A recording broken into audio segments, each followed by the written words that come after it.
तो last part में ज़ायकॉर और वो बीइंग दोनों ही जा चुके थे बची हुई 2 ओमनी रिंग्स की खोज में। वहीं दूसरी तरफ गोकू को लगता है कि अब उनके मल्टीवर्स में कोई थ्रेट नहीं रह गया है अब उसके आगे। लेकिन उससे पहले तुम वीडियो को लाइक करो, और अगर तुम्हें ऐसी ही स्टोरीज़ और मूवीज़ देखना पसंद है तो चैनल को भी सब्सक्राइब कर देना, ताकि आगे आने वाली वीडियोस तुम्हें सबसे पहले मिल सके। खैर, तो रायकॉन को अलग अलग डायमेंशन में और पूरे मल्टीवर्स की खोज में भेजने के बाद में Goku, grand priest Zeno, Vegeta, ये सभी पहुंचते हैं ज़ेनो की पैलेस पे, जहाँ पे वाकई में कोई भी नहीं होता है। ज़ेनो, ग्रैंड प्रिस्ट, ये दोनों ही काफ़ी ज़्यादा शॉक्ड होते हैं अपने खाली पैलेस को देख करके। ज़ेनो कहता है ये चीज़ तो कुछ ज़्यादा ही स्ट्रेंज है। उस बीइंग ने जिस कॉन्फिडेंस के साथ में हमारे ऊपर हमला किया था और पूरे मल्टीवर्स पे कब्जा करना चाह रहा था, इनफैक्ट पूरी टाइमलाइन को ख़राब करना चाह रहा था, मुझे नहीं लगा था कि वो इतनी आसानी से हार मान के भाग जाएगा। डरपोक। ग्रैंड प्रिस्ट कहता है लॉर्ड ज़ेनो, हो सकता है कि उसने अपने कुछ कदम पीछे लिए हों ताकि वो हमारे ऊपर तेज़ी से वार कर सके, इसीलिए हमें पूरी तरीके से चिल नहीं होना है। हमें अपनी सारी एक्टिविटीज़ पे और मल्टीवर्स में हो रही सारी चीज़ों पे ध्यान देना ही पड़ेगा, ताकि वो बीइंग दोबारा से हमारे मल्टीवर्स के ऊपर आंख उठा करके देखने की भी ना सोच पाए। गोकू कहता है लॉर्ड ग्रैंड प्रिस्ट, आप बिल्कुल चिंता मत करिए, वो अगर वापस आ भी जाएगा तो क्या ही कर लेगा, वो मेरी 2 ओमनी रिंग्स को तो नहीं हरा सकता ना। वजीटा कहता है काकारोट, पहली चीज़, तुम्हें अपने रिंग्स की पावर्स के ऊपर घमंड नहीं करना चाहिए, क्योंकि ये पावर्स तुमने अचीव नहीं करी हैं। तुम जितने भी स्ट्रॉन्ग बन पाए हो वो इन रिंग्स की वजह से बन पाए हो, और ये पावर्स तुमने खुद अचीव नहीं करी हैं। और दूसरी चीज़, तुम सेयन हो काकारोट, तुम्हें इन सब एक्सटर्नल चीज़ों की ज़रूरत नहीं पड़नी चाहिए स्ट्रॉन्ग बनने के लिए। अब मुझे ही देख लो, मैं किसी एक्सटर्नल चीज़ पे डिपेंडेंट नहीं हूँ, मैंने जो कुछ भी पावर्स अचीव करी हैं अपने दम पे करी हैं।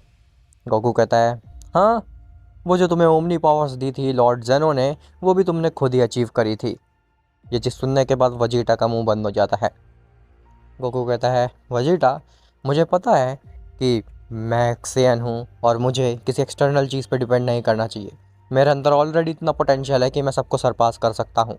लेकिन स्टिल, अगर मल्टीवर्स को बचाने के लिए हमारे पास टाइम नहीं है तो फिर हमें एक्सटर्नल चीज़ का यूज़ देना ही पड़ेगा, अगर हमें मल्टीवर्स को बचाना है तो। और मैंने इन रिंग्स का इस्तेमाल इसीलिए किया है। वैसे दूसरी चीज़, वजीटा, क्या तुम जल रहे हो मेरे रिंग से? वजीटा कहता है "हाँ, तुम्हारे रिंग से? आखिर मैं क्यों ही जलूँगा तुम्हारे रिंग से? मैं प्रिंस ऑफ ऑल सेयन्स हूँ, मुझे किसी रिंग्स की ज़रूरत नहीं है स्ट्रॉन्ग बनने के लिए। समझ में आई ये बात काकारोट? ग्रैंड प्रिस्ट कहता है गोकू, वजीटा, तुम लोग अपनी बकवास बंद रखो, ये समय बिल्कुल भी ये सोचने का नहीं है कि आखिर कौन स्ट्रॉन्ग है कौन वीक। हमें ये सोचना है कि आखिर वो बीइंग गया कहाँ, और ज़ायकॉर को क्या उसने मार दिया, या फिर ज़ायकॉर अभी भी ज़िंदा है। तभी वहाँ पे रायकॉन आता है। गोकू कहता है रायकॉन, तुम वापस आ गए? क्या तुमने सभी डायमेंशंस और मल्टीवर्स छान लिए? रायकॉन कहता है हाँ, और क्या, मुझे कितना ही समय लगेगा पूरा मल्टीवर्स और डायमेंशंस को छानने में। खैर, मैंने सभी डायमेंशंस और पूरे मल्टीवर्स को छान लिया है, मुझे कहीं भी वो दोनों बीइंग्स नहीं मिले हैं, ना ही उनका नामो निशान मिला है। मुझे लगता है कि वो दोनों किसी दूसरी टाइमलाइन में जा चुके हैं। ज़ेनो कहता है क्या तुमने वाकई में सभी डायमेंशन को चेक किया है रायकॉन? मुझे शक हो रहा है, क्योंकि इतनी जल्दी कोई भी बीइंग सभी डायमेंशंस और मल्टीवर्स को नहीं छान सकता है। रायकॉन कहता है ज़ेनो, तुम जानते हो ना मैं एक लेजेंडरी सैन हूँ, मैं वो हर चीज़ कर सकता हूँ जो कि तुम भी नहीं कर सकते हो। समझ में आई मेरी बात? तो अब मुझ पे शक करना बंद करो और मान लो मेरी बात, कोई भी नहीं है इस मल्टीवर्स में और डायमेंशन में। ऐसा बोल करके रायकॉन वहाँ से जाने लगता है। तो ज़ेनो कहता है तुम कहाँ जा रहे हो आखिर? तो रायकॉन कहता है मैं तुम्हारा नौकर नहीं हूँ जो कि तुम्हें हर बार बताऊँ मैं क्या करने जा रहा हूँ। मैं कुछ भी करने जा रहा हूँ उससे तुम्हें कुछ मतलब नहीं होना चाहिए। मैं जा रहा हूँ अपनी ट्रेनिंग पर ध्यान देने के लिए। गोकू कहता है लेकिन अगर तुमने कुछ भी गलत करने की सोची इस मल्टीवर्स के साथ में, तो जानते हो ना मैं तुम्हारा क्या हश्र करूँगा? और रायकॉन कहता है उसकी ज़रूरत नहीं पड़ेगी, अब मैं पहले जैसा रायकॉन नहीं रह गया, अब मैं काफ़ी ज़्यादा चेंज हो चुका हूँ। और दूसरी चीज़, अगर तुम लोगों को कभी भी मेरी ज़रूरत पड़े तो मुझे बता देना, मैं यूनिवर्स 7 में डिस्ट्रॉयर के प्लेनेट पे ही मिलूँगा। ऐसा बोल करके रायकॉन वहाँ से चला जाता है। खैर वहीं दूसरी तरफ यूनिवर्स 11 के काफ़ी ज़्यादा बुरे हाल हो चुके हैं। वहाँ पे बेलमोंट मार चुका है, जिसकी वजह से सुप्रीम काय भी मर चुके हैं और उसी के साथ साथ जिरन भी मारा जा चुका है। इसी के साथ साथ मार्गरीटा ने भी यूनिवर्स 11 को छोड़ दिया है और वो कहाँ गई वो किसी को नहीं पता। यूनिवर्स 11 में केओस मच चुका है। सभी मॉर्टल्स को जैसे ही ये बात पता चली कि डिस्ट्रॉयर्स नहीं रहे और सुप्रीम काय भी नहीं रहा, तो सभी प्लैनेट्स एक दूसरे को हथियाने के चक्कर में पड़ गए। सभी बीइंग्स अपने आप को स्ट्रॉन्ग बनाना चाहता था, एक दूसरे के गैलेक्सी पे कंट्रोल करने लग गए ताकि वो अपने आप को स्ट्रॉन्ग बना सके और पूरे यूनिवर्स पे कब्जा पा सकें। ये केओस इतनी ज़्यादा बढ़ गई थी कि प्राइड ट्रूपर्स के हाथ से भी निकल गई ये केओस, और टोपो भी उस पूरी केओस को जो कि यूनिवर्स 11 में मची हुई थी उसको नहीं रोक पाया।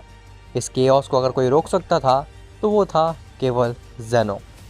खैर यूनिवर्स 11 में टोपो और उसी के साथ साथ बाकी प्राइड ट्रूपर्स केओस को रोकने की कोशिश कर रहे होते हैं, लेकिन वो कुछ भी नहीं कर पा रहे होते हैं क्योंकि यूनिवर्सेस में तो काफ़ी सारी गैलेक्सीज होती हैं और प्राइड ट्रूपर्स तो लिमिटेड थे।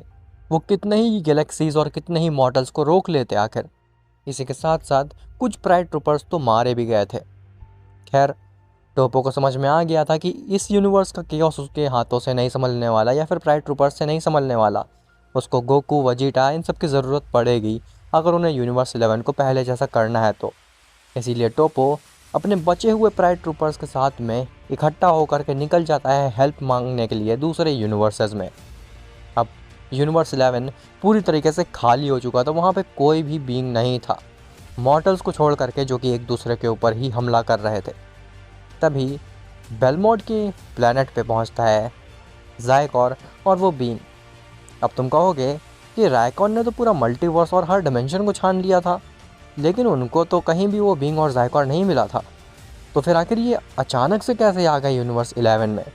तो हुआ कुछ यूँ था कि रायकॉन को ज़ायकॉर और वो बीइंग दोनों ही मिले थे, लेकिन उस बीइंग ने अपनी रियलिटी मैनिपुलेशन वाली एबिलिटी का इस्तेमाल करके रायकॉन को ये दिखाया कि उस मल्टीवर्स में कोई है ही नहीं और रायकॉन की एक ही चीज़ तो कमज़ोर है, वो है उसका माइंड।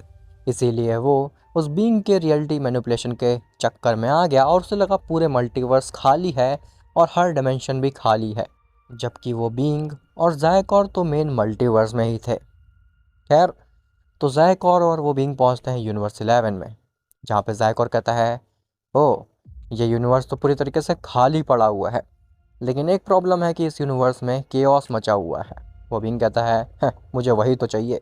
अगर इस यूनिवर्स में फ़ाइट्स होती रहेंगी तो फिर किसी भी बीइंग का इस यूनिवर्स में इंटरेस्ट रहेगा ही नहीं और कोई ध्यान ही नहीं देगा इस यूनिवर्स की तरफ, और मैं वही तो चाहता हूँ ताकि मैं शांति से इस यूनिवर्स में रह सकूँ और अपने आगे की चाल चल सकूँ।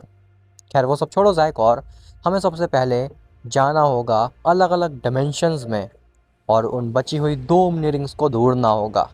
ज़ायकॉर कहता है लेकिन मुझे एक चीज़ नहीं समझ में आ रही है, हम लोगों को बची हुई रिंग्स को ढूंढने के लिए अलग अलग डिमेंशंस में होना चाहिए था, लेकिन आखिर आप मुझे ले करके यूनिवर्स 11 में क्यों आ गए। तो ओबिंग कहता है तुम सही कह रहे हो, तुम्हारा क्वेश्चन एकदम वैलिड है कि अगर हमें रिंग्स ढूंढनी है तो फिर हमें अलग अलग डिमेंशंस में होना चाहिए था इस यूनिवर्स 11 की बजाय। लेकिन मैं इस यूनिवर्स 11 में तुम्हें क्यों लेकर के आया हूँ, इसके पीछे रीज़न ये है कि मेरे आगे का जो प्लान होने वाला है वो इस यूनिवर्स 11 से रिलेटेड होने वाला है और उस प्लान के बारे में तुमको बहुत जल्द ही पता चलेगा। फ़िलहाल हमें बची हुई 2 रिंग्स को ढूंढना होगा इससे पहले कि वो लोग दोबारा से हमारे काम में टांग अड़ा दें। खैर वहीं दूसरी तरफ टोपो और डिस्पो के साथ साथ बचे हुए प्राइड ट्रूपर्स भी पहुंचते हैं यूनिवर्स 7 में बीरस के प्लेनेट पे, जहाँ पे रायकॉन, बीरस और वीस होते हैं। टोपो और बचे हुए प्राइड ट्रूपर्स रायकॉन से मिलते हैं। रायकॉन उन्हें देख करके हंसने लगता है। रायकॉन कहता है तुम हो कौन और आखिर तुमने अपनी ये क्या हालत बना रखी है। तो टोपो कहता है पहले तुम ये बताओ तुम होते कौन हो हमारे ऊपर हंसने वाले। तुम्हें हंसी आ रही है हमारी ये हालत देख करके? अगर ज़्यादा हंसी आ रही है तो मैं भी तुम्हारी ऐसी हालत कर देता हूँ तो तुम्हें हंसी आना बंद हो जाएगी। रायकॉन कहता है हो, तुम्हें लगता है कि तुम मेरी यानी कि लेजेंडरी सियन की हालत अपनी जैसी कर सकते हो? सपने भी ऐसा मत सोचना, मैं तुम्हारा ऐसा हाल कर दूंगा ना कि तुम सोते समय भी मुझे याद रखोगे। तभी वहाँ पे बीरस और वीस आते हैं और वो टोपो और रायकॉन की लड़ाई को सुलझाते हैं। बीरस कहता है, टोपो तुम पागल हो चुके हो क्या? तुम्हें पता भी है ये कौन है? अगर तुम इससे पंगा लोगे तो ये तुम्हारा ऐसा हाल कर देगा कि कोई भी तुम्हें नहीं पहचान पाएगा। टोपो कहता है, आखिर लॉर्ड बीरस आप डिस्ट्रॉयर होकर के इस सेन से क्यों डर रहे हैं? तो वीस कहता है, क्योंकि लॉर्ड बीरस भी पहले तुम्हारी तरह टोपो बहुत ज़्यादा ओवर कॉन्फिडेंट थे, लेकिन रायकॉन ने कुछ ज़्यादा ही अच्छे से समझा दिया लॉर्ड बीरस को, जिसके बाद से लॉर्ड बीरस थोड़ा सा शांत है। खैर, तुम ये बताओ कि तुम्हारा यहाँ पे कैसे आना हुआ? बीरस कहता है, वीस तुम कुछ ज़्यादा ही नहीं बोल रहे हो? रायकॉन कहता है, गलत क्या बोल रहा है वो, एकदम ठीक तो बोला उसने। खैर, आखिर ये सब कौन है और इनकी ऐसी हालत किसने की? तो टोपो कहता है, हमारी ऐसी हालत, अरे हाँ, मैं तो उस बारे में बताना ही भूल गया। हमारे यूनिवर्स में केओस मच चुका है। आपको तो पता ही होगा कि लॉर्ड बेलमोड मारे जा चुके हैं और जिरेन भी मारा जा चुका है, और लॉर्ड बेलमोड के मरने की वजह से हमारे यूनिवर्स के सुप्रीम काय भी मारे जा चुके हैं। अब क्योंकि ना ही हमारे यूनिवर्स में सुप्रीम काय है, ना ही डिस्ट्रॉयर है, और मार्गरीटा भी हमारे यूनिवर्स को छोड़ के जा चुकी हैं। जैसे ही ये बात मॉर्टल्स को पता चली तो सभी मॉर्टल्स ने एक दूसरे के ऊपर हमला करना स्टार्ट कर दिया, एक दूसरे की गैलेक्सीज पे कब्जा पाना स्टार्ट कर दिया ताकि वो पूरे यूनिवर्स के ऊपर टेक ओवर कर सके। वीरस कहता है, ये तो काफ़ी बड़ी प्रॉब्लम है। अगर इसे जल्द से जल्द नहीं रोका गया तो फिर बहुत बड़ी प्रॉब्लम हो सकती है, इवन पूरा यूनिवर्स भी डिस्ट्रॉय हो सकता है। टोपो कहता है, हाँ, हम लोग इसी चीज़ के लिए हेल्प मांगने आए थे ताकि हम अपने यूनिवर्स को वापस से पहले जैसा कर सकें। और हम सभी प्राइड ट्रूपर्स ने बचाने की भी काफ़ी ज़्यादा कोशिश की, अपने यूनिवर्स को, मॉर्टल्स को रोकने की कोशिश की, लेकिन कुछ भी फ़र्क नहीं पड़ा क्योंकि हम काफ़ी ज़्यादा लिमिटेड हैं और हमारे यूनिवर्स में गैलेक्सीज कुछ ज़्यादा ही हैं। बीरस कहता है, तुम बिल्कुल चिंता मत करो टोपो, हम अभी लॉर्ड जेनो तक ये संदेशा पहुंचाते हैं और गोकू वेजिटा तुम्हारी मदद करेंगे। टोपो कहता है, लेकिन लॉर्ड बीरस, मुझे नहीं लगता है कि गोकू वेजिटा से भी वो यूनिवर्स संभल सकता है। वीस कहता है, टोपो, अब वो गोकू वेजिटा पहले जैसे नहीं रह गए हैं, अब वो और भी ज़्यादा शक्तिशाली बन चुके हैं। अगर उनको पूरा मल्टीवर्स भी दे दिया जाए ना तो भी वो संभाल सकते हैं, क्योंकि गोकू को मिल चुकी हैं 2 ओमनी रिंग्स। खैर, वो सब तुम बाद में समझ जाओगे, पहले हमें जा कर के इसके बारे में इन्फॉर्म करना होगा लॉर्ड जेनो को। इसके बाद में बीरस, वीस और सभी प्राइड ट्रूपर्स निकल जाते हैं जेनो की पैलेस के लिए।